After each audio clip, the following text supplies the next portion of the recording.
लगभग 1.5 साल बीत चुके हैं, लेकिन लद्दाख के पास दोनों देश के बीच सीमा विवाद अब तक नहीं सुलझा और आज एक बार फिर दोनों देशों के सैन्य अधिकारी इस विवाद को सुलझाने के लिए एक टेबल पर मौजूद रहेंगे।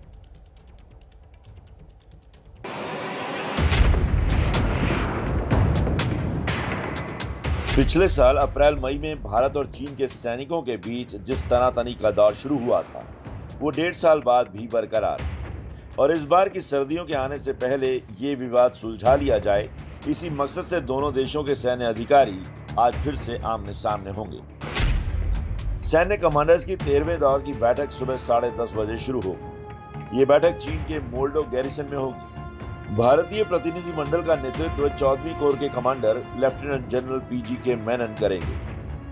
पूर्वी लद्दाख से सटी LAC के finger area, Kailash hill range और गोगरा इलाकों में डिसएंगेजमेंट हो चुका है, लेकिन हॉट स्प्रिंग, डैमचौक और डेप्सांग प्लेन्स में तनाव अब भी जारी है। विवादित इलाकों में दोनों देशों के सैनिक आमने सामने हैं। चीन एक तरफ ये कहता है कि वो विवाद को बातचीत से सुलझाना चाहता है, लेकिन हाल ही में चीन की पीपल्स लिबरेशन आर्मी ने LAC के फॉरवर्ड इलाकों में अपनी सैन्य मौजूदगी बढ़ा दी है और विवादित इलाकों में अस्थायी कैंप्स भी बनाए जा रहे हैं। The Chinese have deployed in considerable numbers all across eastern Ladakh, and not only in eastern Ladakh but all across the northern front, right up to our eastern command also. So definitely there has been an increase in their deployment in the forward areas, which remains of course a matter of concern for us. But we are regularly monitoring all their movements. हालांकि चीन के लिए पूर्वी लद्दाख में पिछले साल जैसी गलती दोहराने की कोई गुंजाइश नहीं, क्योंकि इलाके में भारतीय सेना के जवान बड़ी संख्या में तैनात हैं और चीन जानता है कि इस बार पूर्वी लद्दाख में छोटी सी गलती उसे बड़े जख्म दे सकती है। इसीलिए पीपल्स लिबरेशन आर्मी अब अरुणाचल के रास्ते घुसपैठ की कोशिश कर रही है, लेकिन यहाँ भी उसको मुंह की खानी पड़ी और अपनी इस इंटरनेशनल बेइज्जती को छुपाने के लिए वो प्रोपेगेंडे का पुराना रास्ता अपना रहा है। इन तस्वीरों में चीन का कौन सा प्रोपेगेंडा छुपा है वो हम आपको बताएं, उससे पहले ये जान लीजिए कि पिछले हफ्ते अरुणाचल प्रदेश के यांगसे में चीन के करीब 200 सैनिकों ने LAC का उल्लंघन किया था।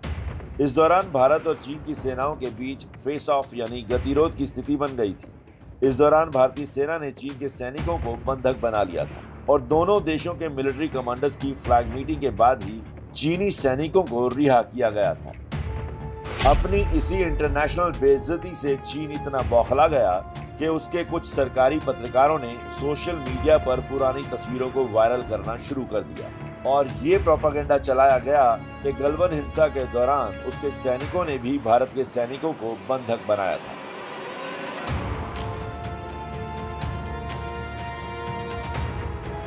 हालांकि इन तस्वीरों को ध्यान से देखेंगे तो आप चीन का ये प्रोपेगेंडा आसानी से समझ जाएंगे। देखिए, इस तस्वीर में चीनी सैनिक पहाड़ पर चढ़ते नजर आ रहे हैं और दूसरी तस्वीर में भारतीय जवान इतनी बड़ी संख्या में दिख रहे हैं जिन्हें बंधक बनाना नामुमकिन है।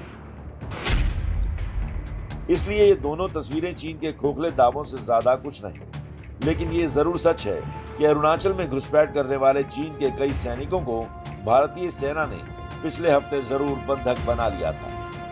सरकार इंफ्रास्ट्रक्चर डेवलपमेंट कर रही है, उस चीन बहुत घबराया हुआ है कि मैचिंग कैपेबिलिटी हिंदुस्तान के सेना के पास आ जाएगी तो हम कैसे हिंदुस्तान के अंदर घुसने में सफल होंगे, ये उसका चिंता का विषय है। इसीलिए वो जगह जगह पे एक सिंबॉलिक संदेश देने की कोशिश कर रहा है कि आप इंफ्रास्ट्रक्चर डेवलप मत करो, हम चुप बैठेंगे, आप डेवलप करोगे तो हम परेशानी पैदा करेंगे। चीन को सबक सिखाने के लिए हम सक्षम हैं और सिखाएंगे। इसी साल अगस्त में भी उत्तराखंड के बाड़ाहोती डीमिलिटराइज्ड जोन में चीन के करीब 100 सैनिकों ने घुसपैठ की कोशिश की थी, जिसे भारतीय सेना ने नाकाम कर दिया था।